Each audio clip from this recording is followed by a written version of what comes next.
enough time has passed, and I think it's time to talk about this now. The truth of the Lights Out tour is that I lied.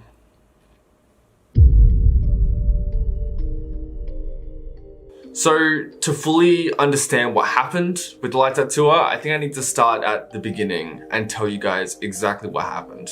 Back in 2019, I was just starting to blow up on TikTok and I grew very fast. I hit 1 million followers in 6 months and it just snowballed from there. I gained 4 million, I think, all up in the span of like 2-3 months.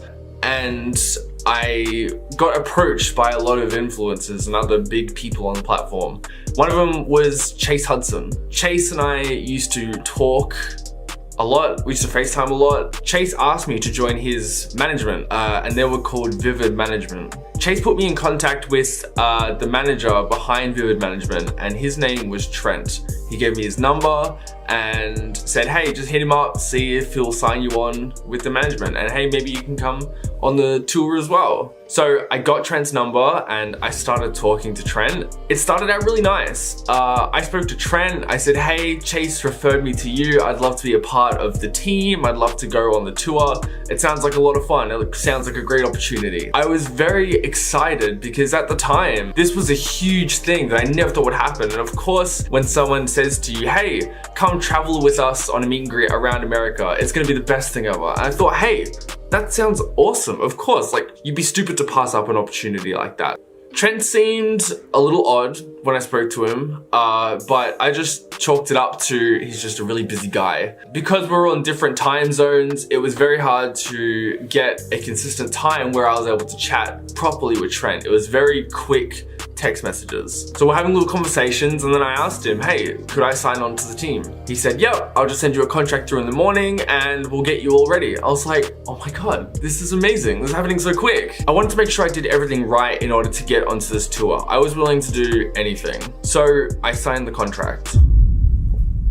The first thing that Trent asked me is to send over the money for the hotel rooms. I was a little confused because I was under the impression that all these kind of costs are kind of handled by the management itself, which shouldn't be up to the people to pay for all this stuff. He assured me that whatever money that I'd have to spend to get onto this tour and whatever else, I would make it back super quick in ticket sale numbers. That was his thing. Don't worry about it, don't worry about it, you'll make it back, don't worry about it, it's a sure thing. You'll make the money back, double. But before we were allowed to talk about anything else, he wanted to make sure that he had the money for the hotel. I asked Trent how much and he said $1,500 US. I said, okay, like, I can afford this, sure. I was on a teacher salary at the time, so I didn't have a lot of money. I had $6,000 in saving to my name over the course of a year and a half. I sent the $1,500 to Trent and a day later he came back to me and said, whoops, hey, it's not $1,500. It's $2,520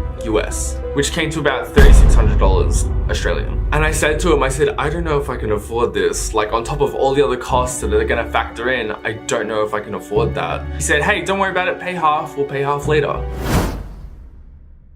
Immediately after I started talking to Trent, he started becoming very controlling of every part of my socials. Trent then asked if he could access my socials and I felt really weird about this. So I asked Chase and I said, hey, is this normal? Is this what you guys do? Is management allowed in your account?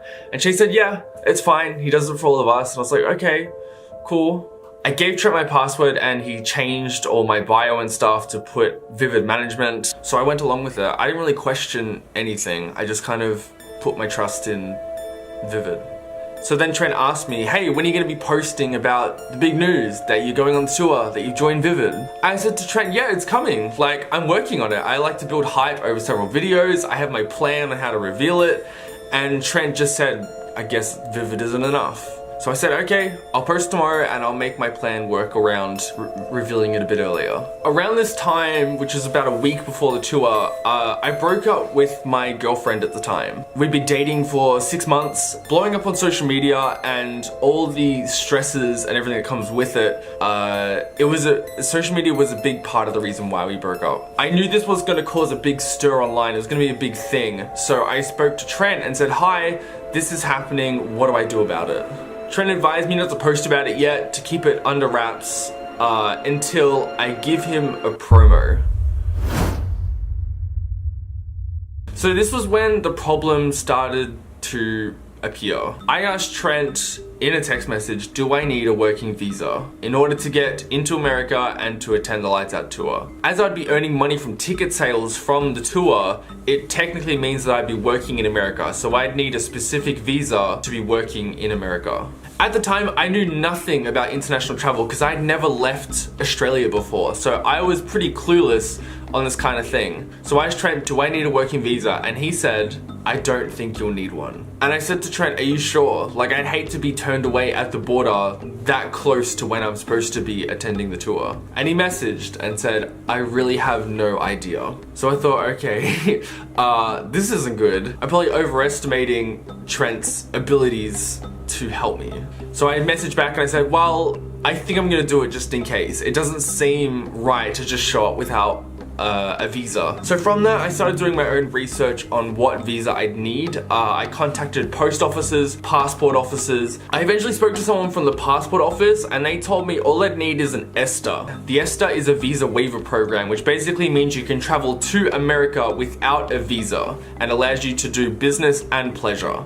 And I was like, great, this is exactly what I need. I'm doing business in the US, this is what I need. But the ESTA does not cover you earning money in the US. I mentioned to the passport office that I was going to be earning money on a meet and greet tour in the US, and I said, is that okay? And they said, yes. So I thought, great, it's covered, it's done. I don't need to worry about it. I've got my visa sorted, it's on its way, the passport is on its way, everything's going to plan. So I didn't really think much of it until it got closer to the time when I'd need to travel. So things then progressed. It was about 5 days, I think, before the tour started. I told Trent I had sent half of the accommodation money that he had asked me to send, and then he asked me where the other half was. And I said to him, you told me to only send $1,500, so you said not to worry about it. And he said, okay, sorry, I'll send you a new invoice and this includes all the other hotels. So I agreed, I sent the money, I was down $3,600, and then I asked Trent if I was going to be having merchandise sold at the tour. Now at the time, I thought they'd be producing it and then I would get a cut and they would get a cut. So we're 5 days away and Trent has just informed me that I need to be paying for my own merch to be made to be sold on the tour. Ugh. So I said to him, I wish you told me that earlier. That's not kind of a thing that you leave until the last 5 days before it starts. I was worried if I was even going to be able to have merch at all on the tour. And he said, I'm sorry. Doesn't do much, but sure. Fast forward and it is now the day before the tour. I was supposed to be arriving in Phoenix, in America at 6 a.m. the next day. I said to Trent, see you at 6 a.m. tomorrow. And he said, that's so early. I said, yeah, 6 a.m. was the only flight I could get to get there on time. And then Trent said, we don't get in Phoenix till 7 p.m. I was like, okay, sure, it sucks. I'll just sit in the hotel and just explore for the day. And then I was told I cannot check in at the hotel until they get there. So I was like, great, okay, I'm stuck in a foreign country with nothing to do for 12 hours or so. This ought to be fun. I said, are you able to ring ahead and maybe just say, hi, can you let this person in? And he said, no. So this was when the big explosion happened. I got up at 4 a.m, I drove to the airport, I got all my bags and I got on the plane to go from Melbourne to LA. I was then supposed to take a connecting flight from LA over to Phoenix. LAX isn't a great airport. I had to wait in line so long that I missed my flight to Phoenix. I get to the front, I get to customs, and they ask me, are you earning money? So going off what the passport office said, I said, yes, I am earning money. And they just went, oh, there's the back room, bye. And then I got escorted into the back rooms. You guys already know the story of what happened. This has been covered before, so I'm not gonna go into too much detail. But basically, long story short, I was not allowed to enter America. Yay. At this time, I was freaking out. I was crying, I was upset, I didn't know what to do. LAX customs aren't the nicest people. It was pretty traumatic the way that I got treated in there. Because of LAX strict rules, you get one phone call. So I chose my phone call to call Trent. He did not pick up. I left him a message saying, hi, I'm getting deported. You need to pick up your goddamn phone right now because I am minutes away from being deported. As soon as I got into my seat on the flight, I immediately called Trent. It was all staticky, I could barely hear a thing he was saying, and then the call cut out. I said, you're breaking up, I'm on the flight, so I've got like 10 minutes to talk. And Trent said, where are you going? You need to come back.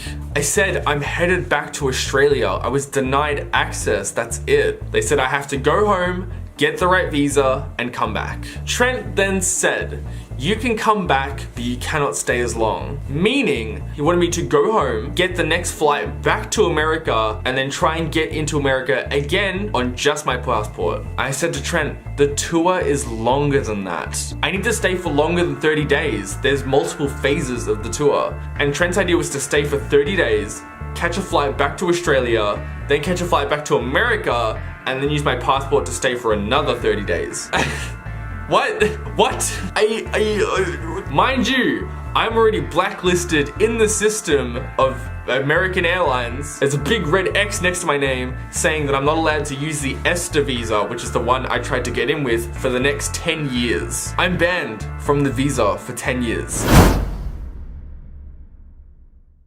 So at this point, I'm pretty much in tears. Everything's ruined, everything's in shambles. I'm back in Australia and I'm just completely and utterly depressed that I feel like I've just blown the biggest opportunity of a lifetime. Immediately, I go to tell the fans, hi, I can't come, the tour is cancelled, I got kicked out of America, it's not happening. Now, the next big issue was that people had already paid for tickets. People had already paid to come and see me, but I wasn't there. By the time I got back home and settled in, the tour had started. And what really upset me and made me really angry was that the fans were not told by Vivid management that I wasn't there. Fans had come to see me. Fans had traveled from Mexico to LA to come and see me. And they were not told that I was not attending the tour.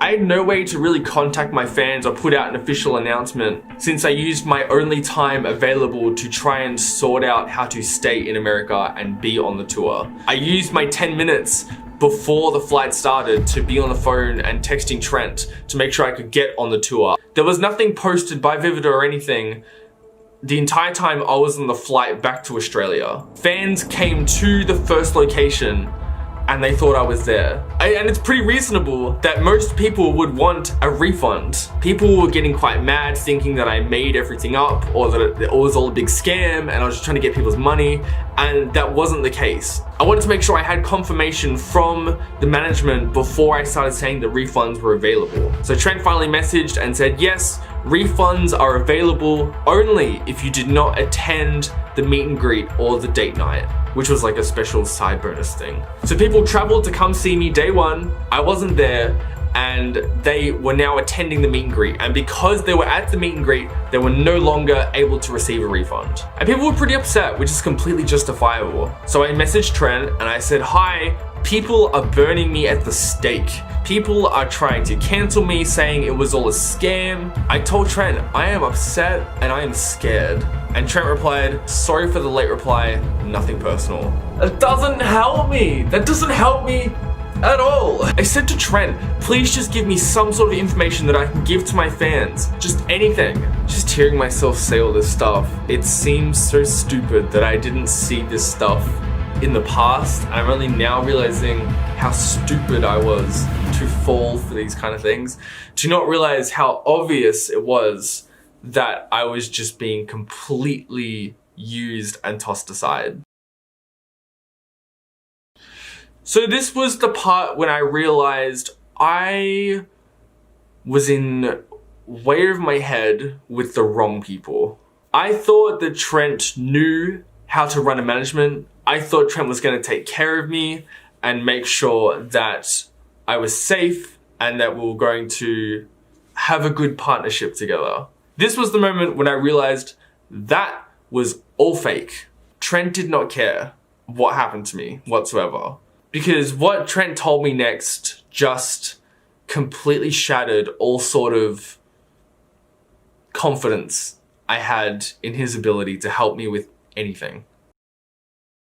Trent asked me, what's the airport by you? And I said, Melbourne Airport, because that's where I live. I told Trent the only way I think I can get back to America is to get the proper working visa. Trent kept pushing me to come the very next day after I had already been deported, to spend another $1,000 on another flight back to America and to try and get in again on just a passport. When they'd already flagged my account for trying to get in and being denied, Trent wanted me to go back and try on just a passport. And I said to Trent, that's not gonna work. That is not gonna work. I said, I've already been flagged, my account, big X, and I thought this is the worst idea ever. This is the worst idea. This is not going to work at all. Trent then said to me, I should tell the US Customs that I am just visiting friends.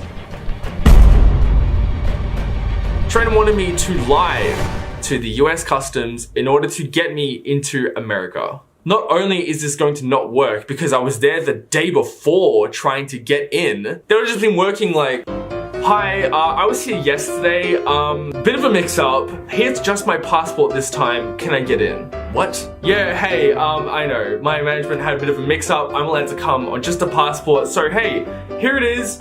Please let me in. No. Just a stupid, oh my gosh. It's just a stupid idea that it was obviously not going to work, so I didn't do that. I said to Trent, it's gonna look a bit sus if I say, hi, I said I was here for the tour, but I'm not now. I know it's a tour week, but I'm not going on the tour, just gonna visit friends. That's not gonna work either. Of course, they're not stupid. Of course they're gonna pick up on it. So then Trent said, hey, we'll just fly you into a different airport. That's not gonna work either. Fuck. Of course, all the US airlines are gonna use the same database. It's not like someone could be flagged for being a terrorist on one airport and then be able to fly on the other one. No, they're gonna be sus. I can't just go to a different airport. That's not how it works. If I went through with Trent's plan, I think I probably would have been banned from America for life. I'm already now banned from the ESTA program. They made the ESTA program as an easy way to travel.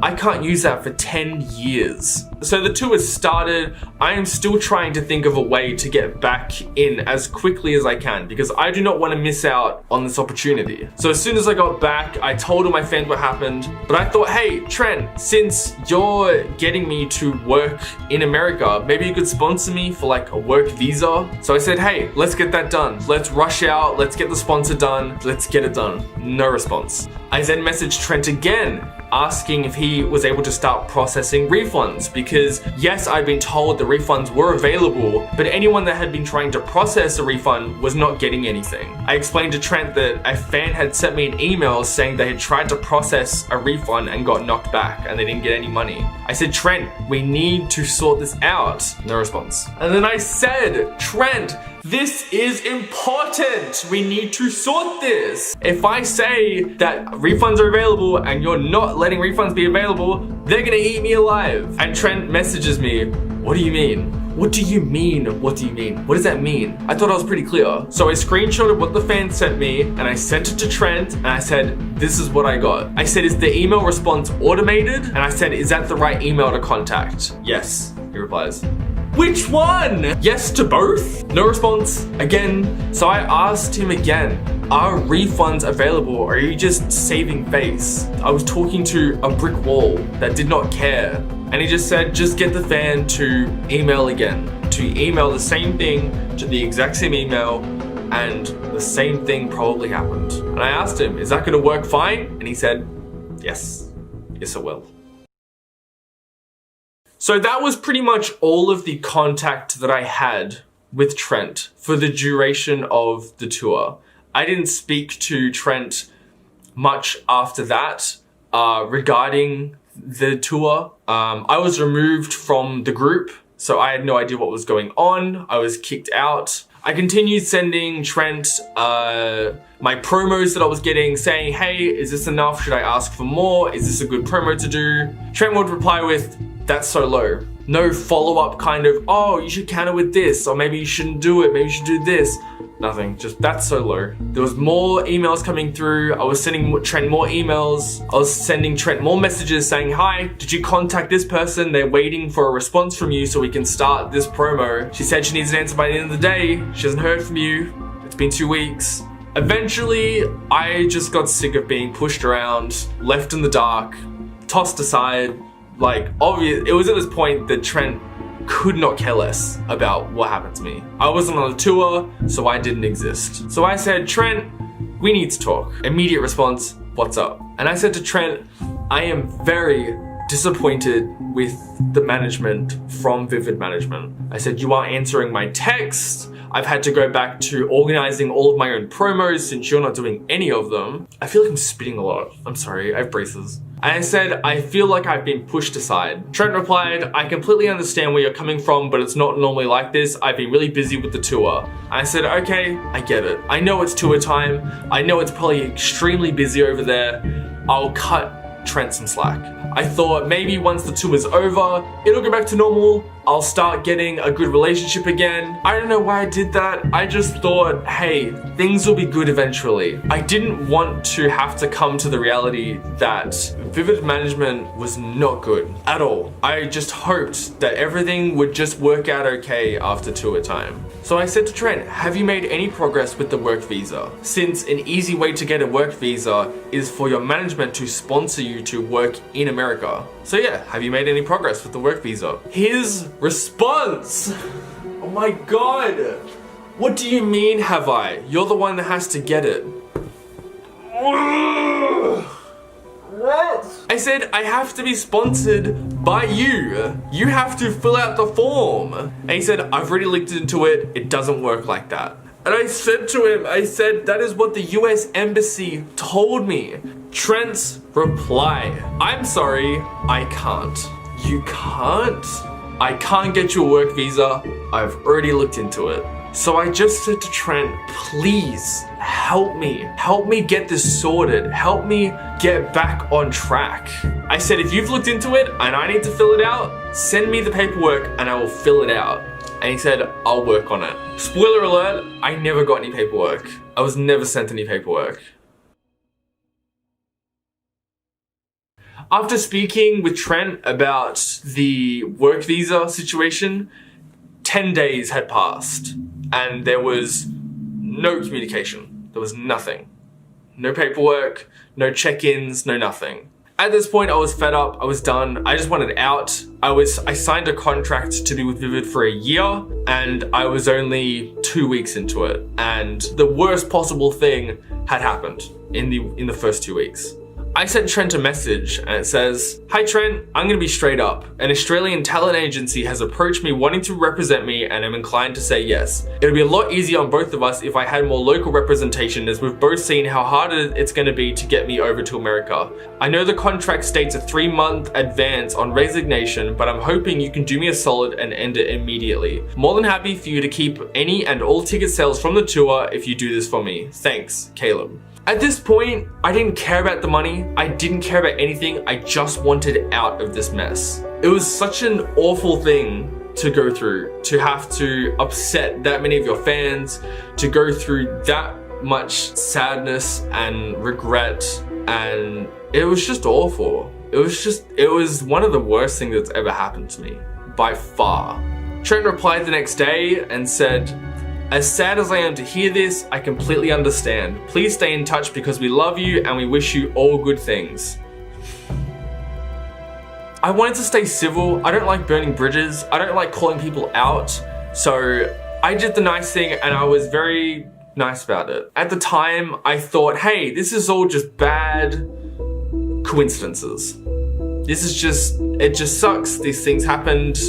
Oh well. It's now that I realize how truly mismanaged everything was. How uninformed I was about everything, how uninformed Trent was on how to represent international clients. I said, thank you for understanding, Trent. I love the Vivid family and I have no hard feelings towards anyone. Thank you for the opportunity. I'll see you around. I didn't want to be mean. I'm not a mean person. I'm not mean-spirited. And the reason I didn't want to bring this up earlier is because there were so many people that were on the tour that I respect, that I have no issues with whatsoever. They're just people. And I didn't want them to get caught in the crossfire, so I never brought it up. That is the reason I've never spoken about this until now. As of now, pretty much everyone that was on the tour has now left Vivid Management. I don't know the reasons why, but I know it's a good thing that they left. I spoke a lot with Chase, with Griffin, I spoke to Noan, I spoke to Peyton, I spoke with everyone, and they're all really nice people.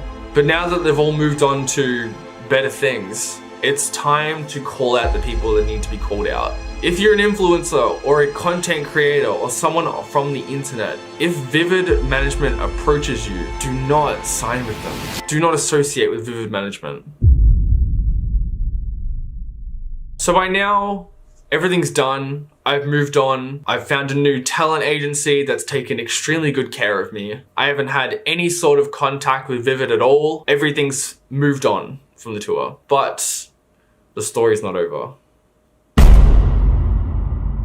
3 months later, I sent Trent another text message. I said to Trent, "Hi Trent, it's Caleb. Hope you've been well. I've got a favor to ask. My new Australian management is working on getting me back to the USA by the end of the year, but as you know with the tour and everything, I was banned from the visa for 10 years. They can reverse it, but they said I need an email from you. I just want to make it clear that there is no consequences for anything. Nothing negative will happen to you whatsoever. I need an email just stating that you were the management behind the tour and that you approved my travel to the USA under the visa I was carrying. That's all. If you were to do that for me, I'd really appreciate it. Looking forward to hearing from you, Caleb."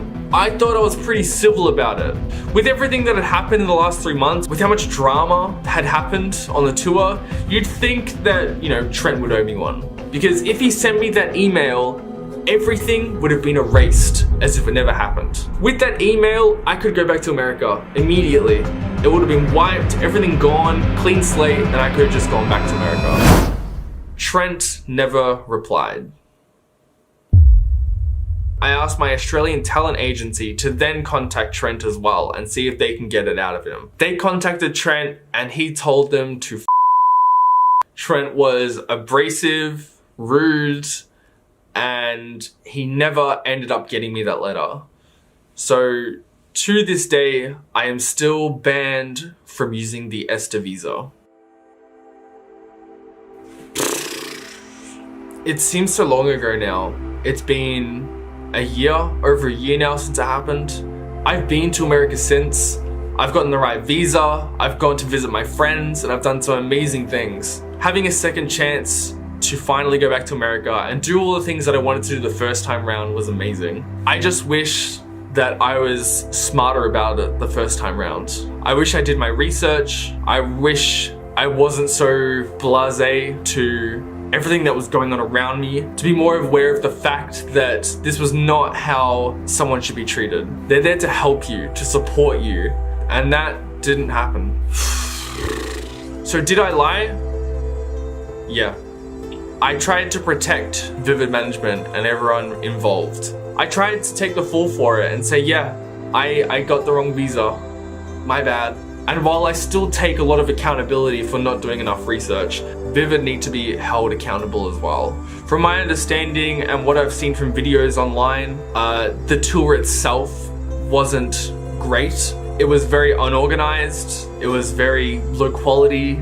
People feel like they didn't get their money's worth. But what I do know is that Vivid Management should not be in charge of creating such events. They should not be in charge of managing clients, especially international, if they can't do it the right way.